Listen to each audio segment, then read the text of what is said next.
Everyone, आज हम 6 मार्च और 7 मार्च की कुछ महत्वपूर्ण करंट अफेयर का डिस्कशन करेंगे जो कि आने वाली सभी कॉम्पिटिटिव एग्ज़ाम के लिए बहुत ही महत्वपूर्ण है। तो आइए वन बाय वन हम डिस्कस करते हैं। फर्स्ट है, हाल ही में किस राज्य की ने ग्रामीण महिलाओं और युवाओं के लिए 12.66 करोड़ का चैलेंज फंड लॉन्च किया है? तो ये तेलंगाना राज्य के द्वारा ग्रामीण महिलाओं और युवाओं के लिए 12.66 करोड़ का चैलेंज फंड लॉन्च किया गया है। तो इससे रिलेटेड और इन्फॉर्मेशन देख लेते हैं जो कि एग्ज़ाम के पॉइंट ऑफ व्यू से इम्पॉर्टेंट है। तो इसका जो संचालन है ये तेलंगाना सरकार की जो society for elimination of rural poverty के द्वारा टी हब और वी हब और इसके साथ ही बिट्स पिलानी हैदराबाद के सहयोग से इसे संचालित किया जा रहा है, जिसका उद्देश्य है जो सेल्फ हेल्प ग्रुप से जो जुड़ी हुई ग्रामीण महिलाएं और युवा हैं उनको माइक्रो फाइनेंस से औपचारिक उद्यमिता और बड़े स्तर के व्यवसायों की ओर ले जाना। इस कार्यक्रम के माध्यम से राज्य के लगभग सभी जिलों में जो 33 जिले हैं तेलंगाना के, उसमें लगभग 300 से अधिक जो जमीनी स्तर के महिला और युवा उद्यमी हैं उनको सहायता प्रदान की जाएगी। तो इस प्रकार इसका राइट आंसर हो जाएगा कि तेलंगाना राज्य ने ग्रामीण महिलाओं और युवाओं के लिए 12.66 करोड़ का चैलेंज फंड लॉन्च किया है। तो इसका राइट आंसर हो जाएगा पी। नेक्स्ट है, RN रवि को मार्च 2026 में किस राज्य का राज्यपाल नियुक्त किया गया है? तो अभी हाल ही में राष्ट्रपति द्रौपदी मुर्मू जी के द्वारा कई राज्यों के नए राज्यपाल नियुक्त किए गए हैं और केंद्र शासित प्रदेशों के उपराज्यपाल। तो RN रवि जी को पश्चिम बंगाल राज्य का राज्यपाल नियुक्त किया गया है। इससे रिलेटेड और इन्फॉर्मेशन देख लेते हैं कि किन किन राज्यों के नए राज्यपाल नियुक्त किए गए हैं। तो पश्चिम बंगाल के हो गए राज्यपाल RN रवि, वहीं महाराष्ट्र राज्य के जो राज्यपाल हैं जिष्णु देव वर्मा हैं और बिहार के हैं लेफ्टिनेंट जनरल सैयद अता हसनैन और तमिलनाडु राज्य के राज्यपाल हैं राजेंद्र विश्वनाथ आलेकर, तेलंगाना के हैं शिव प्रताप शुक्ला और हिमाचल प्रदेश के हैं कविंद्र गुप्ता और नागालैंड के हैं नंद किशोर यादव जो हैं राज्यपाल हैं। वहीं दिल्ली में तरनजीत सिंह संधू और लद्दाख में विनय कुमार सक्सेना को उपराज्यपाल बनाया गया है। तो इस प्रकार इसका राइट आंसर हो जाएगा कि RN रवि को मार्च 2026 में किस राज्य का राज्यपाल नियुक्त किया गया है? तो ये पश्चिम बंगाल के राज्यपाल नियुक्त किए गए हैं। राइट आंसर हो जाएगा बी।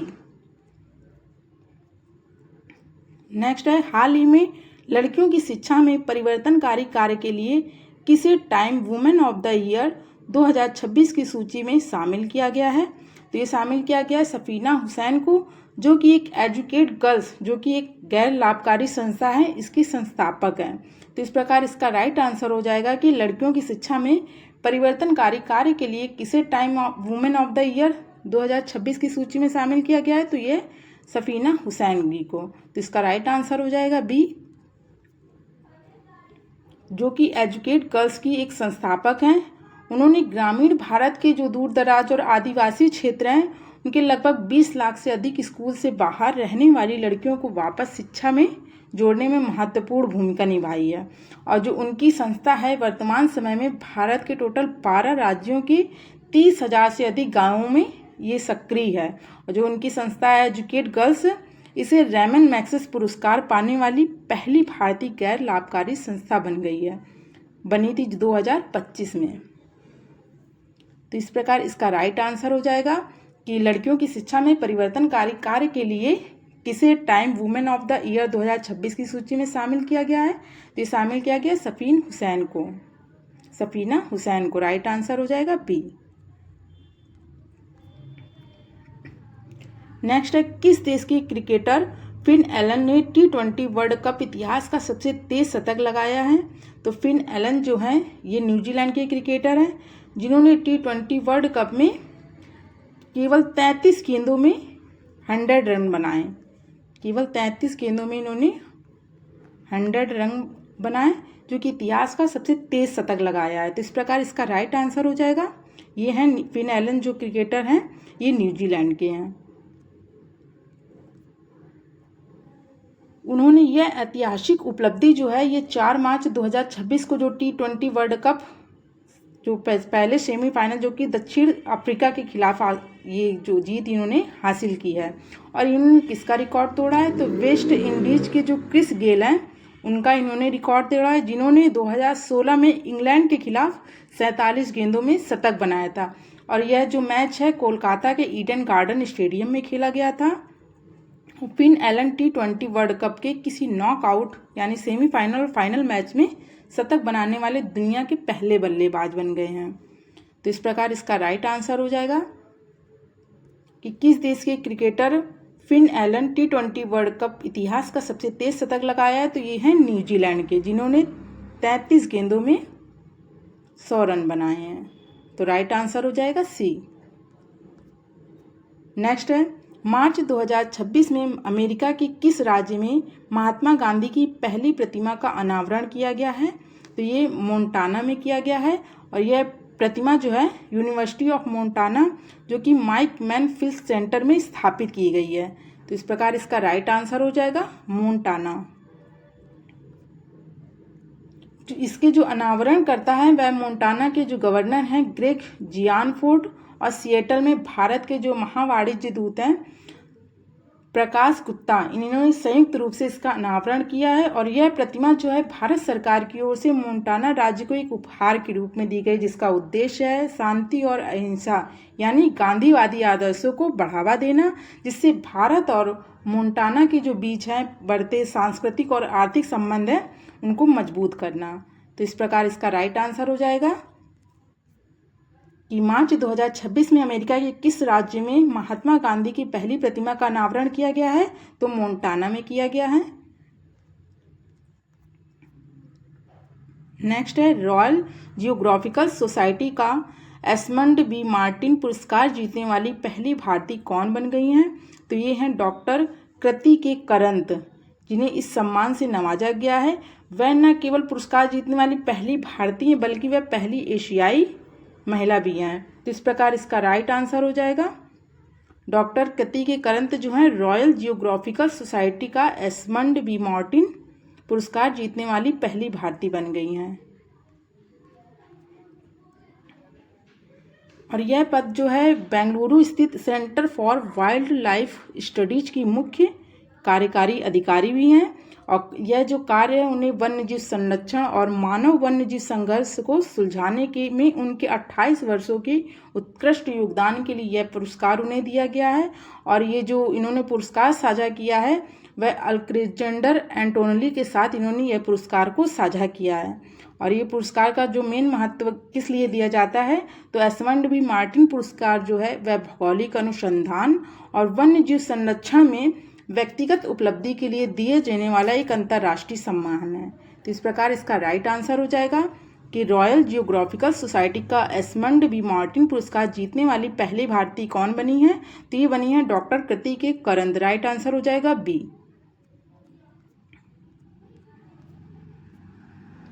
नेक्स्ट है, ऐतिहासिक हट्टी रिसाला महोत्सव मुख्य रूप से भारत के किस राज्य में मनाया जाता है। तो ये मनाया जाता है महाराष्ट्र के जालना में। तो इस प्रकार इसका राइट आंसर हो जाएगा सी। ऐतिहासिक हट्टी रिसाला जो महोत्सव है ये महाराष्ट्र के रिसाला में जलाना में मनाया जाता है। तो महाराष्ट्र के जलाना शहर में ये त्यौहार मनाया जाता है। और ये इस उत्सव की जो सांस्कृतिक विरासत है इसको 138 वर्ष जो है पूरे हो गए हैं। और यह प्रतिवर्ष होली के अगले दिन मनाया जाता है। इसमें एक भव्य जुलूस निकाला जाता है जिसमें सजे धजे हाथी और प्रतीकात्मक राजा और प्रधानमंत्री सवार होते हैं। तो इस प्रकार इसका राइट आंसर हो जाएगा कि ऐतिहासिक हट्टी रिसाला महोत्सव मुख्य रूप से भारत के किस राज्य में मनाया जाता है। तो ये महाराष्ट्र में मनाया जाता है। राइट आंसर हो जाएगा सी। नेक्स्ट है, जनगणना 2027 के लिए किन 2 आधिकारिक शुभंकरों का अनावरण किया गया है। तो ये आधिकारिक शुभंकर हैं प्रगति और विकास। तो केंद्रीय गृह मंत्री अमित शाह जी ने 5 मार्च 2026 को नई दिल्ली में आगामी जनगणना 2027 के लिए प्रगति और विकास नामक 2 आधिकारिक शुभंकर का अनावरण किया गया है। और यह जो जनगणना है पहली बार नागरिकों को एक सुरक्षित वेब पोर्टल के माध्यम से अपनी जानकारी जो है खुद ऑनलाइन दर्ज करने का विकल्प इसमें दिया जाएगा। प्रगति जो है एक ये फीमेल इन्यूमरेटर का प्रतिनिधित्व करेगी और जो विकास है ये मेल इन्यूमरेटर का प्रतिनिधित्व करेगा। प्रतीक और जो इसका उद्देश्य है प्रतीक का जो शुभांकर लॉन्च किया है, इसे 2047 तक विकसित भारत के संकल्प को पूरा करने में महिलाओं और पुरुषों की जो भागीदारी है उसको समान रूप से दिखाना, इन्हें जनता के लिए मैत्रीपूर्ण सहज शहरों के रूप में विकसित किया जा रहा है। और ये डिजिटल जनगणना यानी जो 2027 की जो जनगणना है, ये देश की पहली पूर्ण डिजिटल जनगणना होगी। और इसके साथ ही गृह मंत्री ने सीडेक के द्वारा विकसित 4 डिजिटल उपकरण यानी मोबाइल ऐप और पोर्टल भी लॉन्च किए हैं। तो इस प्रकार इसका राइट आंसर हो जाएगा कि जनगणना 2027 के लिए किन 2 आधिकारिक शुभंकरों का अनावरण किया गया है, तो ये हैं प्रगति और विकास। नेक्स्ट है, किस राज्य के सरकारी हाई स्कूल के छात्रों ने हीलियम बैलून के जरिए विक्कोसैट-1 मिनी सैटेलाइट लॉन्च किया है, तो ये है तमिलनाडु के शिवगंगा जिले में स्थित अरियाकुडी सरकारी उच्च माध्यमिक विद्यालय के कक्षा 11 के जो छात्रों ने हीलियम बैलून के माध्यम से एक मिनी सैटेलाइट को लॉन्च किया है। तो इस प्रकार इसका राइट आंसर हो जाएगा कि तमिलनाडु सरकारी स्कूल के जो छात्र हैं उन्होंने हीलियम बैलून के जरिए विक्कोसैट मिनी सैटेलाइट को लॉन्च किया है। और जो इसका वजन है सैटेलाइट का मात्र 600 ग्राम है। इसे हीलियम बैलून की मदद से पृथ्वी की सतह से 22 किलोमीटर की ऊंचाई तक भेजा जा सकता है। इसमें 13 छात्रों की एक इस टीम ने 6 महीने की मेहनत से इसे तैयार किया, जिसे रियल टाइम डेटा इकट्ठा करने में 5 विशेष सेंसर लगाए गए हैं। तो इस प्रकार इसका राइट आंसर हो जाएगा कि तमिलनाडु राज्य के सरकारी हाई स्कूल के छात्रों ने हीलियम बैलून के जरिए विक्कोसैट मिनी सैटेलाइट को लॉन्च किया है। तो राइट आंसर हो जाएगा बी। नेक्स्ट है, मार्च 2026 में महाराष्ट्र के पालघर जिले में की किस कंपनी से जहरीली गैस का रिसाव हुआ है, तो ये महाराष्ट्र के पालघर जिले में स्थित कंपनी है भगारिया केमिकल्स कंपनी, जहां से ओलियम गैस का रिसाव हुआ है। तो इस प्रकार इसका राइट आंसर हो जाएगा बी। इस जो ओलियम गैस है जिसे फ्यूमिंग सल्फ्यूरिक एसिड भी कहा जाता है, और यह रिसाव जो है बोईसर के तारापुर इंडस्ट्रियल एस्टेट में स्थित भगारिया केमिकल्स कंपनी की एक यूनिट में हुआ है। और रिसाव के कारण लगभग 5 किलोमीटर के दायरे में सफ़ेद धुएं का घना बादल छा गया, जिससे लोगों की आंखों में जलन और सांस लेने में समस्याएं उत्पन्न हुई।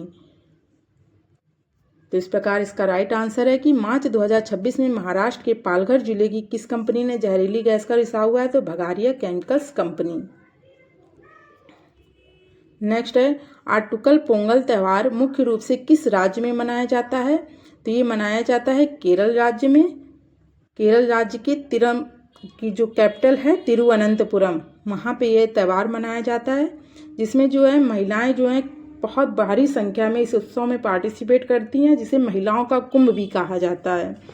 जिसे में महिलाएं जो होती हैं मिट्टी के बर्तन में चावल, गुड़ और नारियल के मिश्रण के जो पकवान तैयार करती हैं, जिन्हें पोंगल यानी मीठा प्रसाद कहते हैं, जिसे खुले चूल्हों पर पकाया जाता है और देवी माँ को अर्पित किया जाता है। और यह जो उत्सव है ये फरवरी या मार्च में मनाया जाता है। नेक्स्ट है, हाल ही में दिवंगत हुए एच.के. दुआ का संबंध किस क्षेत्र से था, तो इनका संबंध जो है पत्रकारिता से था एच.के. दुआ जी का। तो इसका राइट आंसर हो जाएगा सी। और इन्होंने the tribunal, Hindustan times, the Indian express जैसे समाचार पत्रों के मुख्य संपादक के रूप में कार्य किया है। और वे पूर्व प्रधानमंत्री जो अटल बिहारी वाजपेयी और एच.डी. देवगौड़ा थे, इनके मीडिया सलाहकार भी रहे हैं, और ये राज्यसभा के मनोनीत सदस्य भी रहे हैं। इन्होंने की पत्रकारिता के क्षेत्र में उत्कृष्ट योगदान के कारण इन्हें पद्म भूषण से भी सम्मानित किया गया। तो इस प्रकार इसका राइट आंसर हो जाएगा कि हाल ही में दिवंगत हुए एच.के. दुआ का संबंध किस क्षेत्र से था, तो ये पत्रकारिता से था।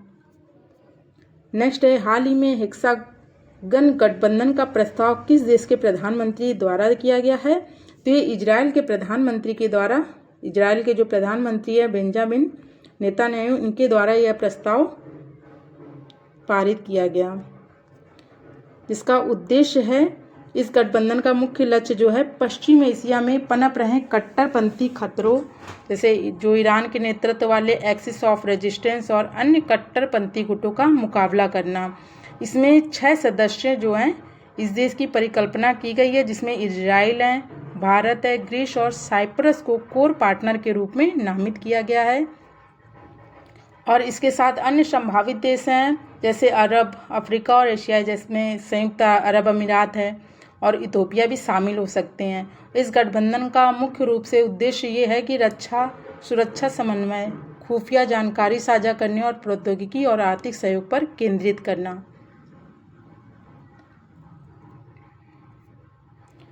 नेक्स्ट है इनोवेटर्स बिजनेस एनवायरनमेंट इंडेक्स 2026 किस संस्था के द्वारा जारी किया गया है? तो स्टार्टअप ब्लिंक के द्वारा इस इंडेक्स को जारी इनोवेटर्स बिजनेस एनवायरनमेंट इंडेक्स को जारी किया गया है, जिसमें शीर्ष कंट्री कौन सी है? तो ये अमेरिका है, जो दुनिया का सबसे अधिक बिजनेस फ्रेंडली देश घोषित हुआ है। इसके बाद दूसरे स्थान पर है सिंगापुर और तीसरे स्थान पर है कनाडा।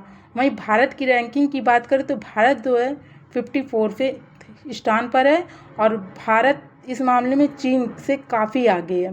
भारत जो है 54वें स्थान पर है और चीन जो है 85वें स्थान पर है। यह इंडेक्स जो है दुनिया के 125 देशों का मूल्यांकन करता है। यह रैंकिंग जो है मुख्य रूप से 30 से अधिक संकेतों पर आधारित है, जिसमें टैक्सेशन, डिजिटल बुनियादी ढांचा, पूंजी तक पहुंच तथा ईजी ऑफ ऑपरेटिंग और बिजनेस जैसे कारकों को शामिल किया जाता है। तो इस प्रकार इसका राइट आंसर हो जाएगा कि इनोवेटर्स बिजनेस एनवायरनमेंट इंडेक्स किस संस्था के द्वारा जारी किया जाता है? तो स्टार्टअप ब्लिंक के द्वारा जारी किया जाता है, जिसमें भारत की जो रैंक है 54वीं है। नेक्स्ट है भारत का पहला रिवरीन लाइट हाउस किस नदी पर बनाया जा रहा है? तो यह ब्रह्मपुत्र नदी पर बनाया जा रहा है। भारत का पहला रिवरीन लाइट हाउस जो है राष्ट्रीय जलमार्ग नेशनल वाटरवे 2 पर प्रारंभ किया जा रहा है। तो केंद्रीय पत्तन, पोत परिवहन और जलमार्ग मंत्री जो हैं सर्बानंद सोनोवाल ने 5 मार्च 2026 को असम के गुवाहाटी में ब्रह्मपुत्र नदी पर इसकी आधारशिला रखी है। और यह लाइट हाउस जो है असम के गुवाहाटी, बोगीबिल, सिलघाट और विश्वनाथ घाट जैसे 4 स्थानों पर स्थापित किए जाएं। और ये जो पूरी तरह से सौर ऊर्जा से संचालित होगा। इसका उद्देश्य होगा ब्रह्मपुत्र नदी पर रात में सुरक्षित नेविगेशन और मार्ग ढुलाई को सुगम बनाया जा सके। तो इस प्रकार इसका राइट आंसर हो जाएगा कि भारत का पहला रिवराइन लाइट हाउस किस नदी पर बनाया जा रहा है? तो यह ब्रह्मपुत्र नदी असम में, जो कि पूरी तरह से सौर ऊर्जा से संचालित होगा। नेक्स्ट है महिला उद्यमियों के लिए हर स्टार्ट 5.0 पहल को किस संस्था के द्वारा लॉन्च किया गया है? तो इसे गुजरात यूनिवर्सिटी के द्वारा लॉन्च किया गया है। तो हाल ही में महिला उद्यमियों और स्टार्टअप्स को बढ़ावा देने के लिए हर स्टार्ट 5.0 गुजरात यूनिवर्सिटी स्टार्टअप और एंटरप्रेन्योरशिप काउंसिल के द्वारा लॉन्च किया गया है। तो इसका राइट आंसर हो जाएगा बी, जिसका उद्देश्य है महिला उद्यमियों को संसाधन, मेंटरशिप और नेटवर्किंग के अवसर प्रदान करके उनके स्टार्टअप को आगे बढ़ाना। और हर स्टार्ट प्लेटफॉर्म का उद्घाटन जो है अक्टूबर 2022 में राष्ट्रपति द्रौपदी मुर्मू जी के द्वारा किया गया था, जिसका उद्देश्य था महिला उद्यमियों के संसाधन, मेंटरशिप और नेटवर्किंग के अवसर प्रदान करना, जिससे स्टार्टअप को आगे बढ़ाया जा सके। नेक्स्ट है सोशल मीडिया पर गुमराह करने वाले इन्फ्लुएंसर्स पर नकेल कसने के लिए सुदर्शन नामक इन हाउस AI सिस्टम किसने लॉन्च किया है? तो ये security exchange board of India के द्वारा सुदर्शन नामक in house AI system launch किया गया है, जिससे जो सोशल मीडिया पर जो गुमराह करने वाले इन्फ्लुएंसर हैं उन पर नकेल कसी जा सके, जिसका उद्देश्य है डिजिटल प्लेटफॉर्म पर भ्रामक वित्तीय जानकारियां और अपंजीकृत जो वित्तीय सलाहकार की अवैध गतिविधियां हैं उनका पता लगाया जा सके। और यह सिस्टम जो है विभिन्न भाषाओं के में उपलब्ध होगा, ऑडियो, वीडियो और जो टेक्स्ट कंटेंट है उसको स्कैन करने में भी सक्षम है, ताकि नियमों के उल्लंघन को पहचाना जा सके। और जब से इस AI टूल की मदद से सेबी ने सोशल मीडिया प्लेटफॉर्म से 1.2 लाख से अधिक भ्रामक पोस्ट हटवाए हैं, तो इस प्रकार इसका राइट आंसर हो जाएगा सोशल मीडिया पर गुमराह करने वाले इन्फ्लुएंसर्स पर नकेल कसने के लिए सुदर्शन नामक इन हाउस एआई सिस्टम किसने लॉन्च किया है? तो ये लॉन्च किया है सेबी ने। नेक्स्ट, भारत में जन औषधि दिवस प्रतिवर्ष किस तिथि को मनाया जाता है? तो ये मनाया जाता है प्रतिवर्ष 7 मार्च को, जिसका उद्देश्य है कि जेनेरिक दवाओं के उपयोग के बारे में जागरूकता फैलाना और इस भ्रांति को दूर करना कि जो कम कीमत वाली जो दवाएं हैं वह गुणवत्ता में खराब होती हैं। तो इस प्रकार इसका राइट आंसर हो जाएगा प्रतिवर्ष जन औषधि दिवस कब मनाया जाता है? तो ये मनाया जाता है 7 मार्च को। और यह जो योजना है प्रधानमंत्री भारतीय जन औषधि परियोजना की उपलब्धियों को रेखांकित करता है, जिसे pharmaceuticals and medical devices bureau of India के द्वारा आयोजित किया जाता है और इसकी शुरुआत भारत सरकार के द्वारा 2019 में की गई थी। नेक्स्ट है, मार्च 2026 में केंचुए की 2 नई प्रजातियां मोनिलीगेस्टर गिरिस और ड्राविडा रिनोल्डिसी किस राज्य में खोजी गई है? तो यह केरल राज्य में खोजी गई है। केंचुए की जो 2 नई प्रजातियां हैं और ये केरल के किस राज्य क्षेत्र में? तो केरल के जो पश्चिमी घाट की नीलगिरी बायोस्फीयर रिजर्व है उसके हिस्से के साइलेंट वैली नेशनल पार्क में ये 2 नई प्रजातियां कछुए की मिली, जिसमें मोनिलीगेस्टर गिरीश जो है एक सड़ते हुए लकड़ी के लट्ठे के अंदर पाया जाता है, वहीं ड्राविडा रेनोल्डिसा जो है उच्च ऊंचाई वाले घास के मैदानों में पाया जाता है। और ये जो खोज की है महात्मा गांधी विश्वविद्यालय, MES मम्पट कॉलेज और wild life research and conservation trust के शोधकर्ताओं की टीम के द्वारा इसकी खोज की गई है। नेक्स्ट है, एस्मोलियन म्यूजियम जिसने हाल ही में संत तिरुमक्काई अलवर की मूर्ति भारत को लौटाने की घोषणा की है, कहाँ स्थित है? तो यह स्थित है ऑक्सफोर्ड यूके में। एस्मोलियन म्यूजियम जो है ऑक्सफोर्ड यूके में स्थित है, जिसने संत तिरुमक्काई अलवर की मूर्ति जो है भारत को लौटाने की घोषणा की है। और यह जो मूर्ति है यह 16वीं शताब्दी की संत तिरुमक्काई अलवर की 60 सेंटीमीटर ऊंची कांसे की निर्मित है मूर्ति है। और यह मूर्ति जो है तमिलनाडु के एक मंदिर से चोरी हुई मानी जाती है, जिसे एस्मोलियन म्यूजियम ने 1967 में खरीदा था। और इसकी वापसी का जो मेन कारण है कि भारतीय उच्चायोग और विशेषज्ञों के द्वारा उपलब्ध कराए गए जो सबूत हैं उन्होंने म्यूजियम में इस औपचारिक रूप से भारत सरकार को सौंपने का निर्णय लिया है। नेक्स्ट है, मार्च 2026 में विश्व स्वास्थ्य संगठन के द्वारा कुष्ठ रोग मुक्त घोषित किया जाने वाला अमेरिकी महाद्वीप का पहला देश कौन सा है? तो ये साउथ अमेरिका का है चिली, जिसने कुष्ठ रोग जो है मुक्त घोषित कर दिया है WHO ने। तो इस प्रकार इसका राइट आंसर हो जाएगा बी। तो WHO ने 4 मार्च 2026 को चिली को कुष्ठ रोग से मुक्त घोषित किया है। चिली जो है दुनिया का दूसरा ऐसा देश बन गया, जबकि पहला देश है जॉर्डन, जिसने 2024 में ही कुष्ठ रोग को मुक्त घोषित कर दिया था। नेक्स्ट है, साइकिलिंग लीग ऑफ इंडिया का पहला संस्करण किस शहर में आयोजित किया जाएगा? तो साइकिलिंग लीग ऑफ इंडिया का पहला जो संस्करण है यह अहमदाबाद शहर में आयोजित किया जाएगा। तो दुनिया की पहली प्रोफेशनल फ्रेंचाइजी आधारित रोड साइकिलिंग लीग का आयोजन जो है भारत में किया जाएगा, जिसमें केंद्रीय युवा मामले और खेल मंत्री जो है मनसुख मंडाविया ने हाल ही में इस लीग के आधिकारिक लोगों का अनावरण किया है। और यह लीग का पहला संस्करण होगा, जिसे नवंबर 2026 के दूसरे सप्ताह में अहमदाबाद में आयोजित होने की उम्मीद है। इसमें 8 शहर या क्षेत्र आधारित फ्रेंचाइजी टीमें जो है इसमें हिस्सा लेंगी, जिसमें प्रत्येक टीम में 10 साइकिल चालक होंगे, जिनमें 2 अंतर्राष्ट्रीय खिलाड़ी होंगे, 2 जूनियर खिलाड़ी होंगे और बाकी भारत के पेशेवर राइड से शामिल होंगे। और यह प्रतियोगिता जो है 3 चरणों में होगी, जिसमें क्रिटेरियम रेस, टीम टाइम ट्रायल और मास स्टार्ट इवेंट जैसे विभिन्न प्रारूप जो है इसमें शामिल होंगे। नेक्स्ट है, हाल ही में किस राज्य सरकार ने दूसरे या तीसरे बच्चे के जन्म पर 25,000 की आर्थिक सहायता देने की घोषणा की है? तो ये आंध्र प्रदेश राज्य की सरकार ने की है।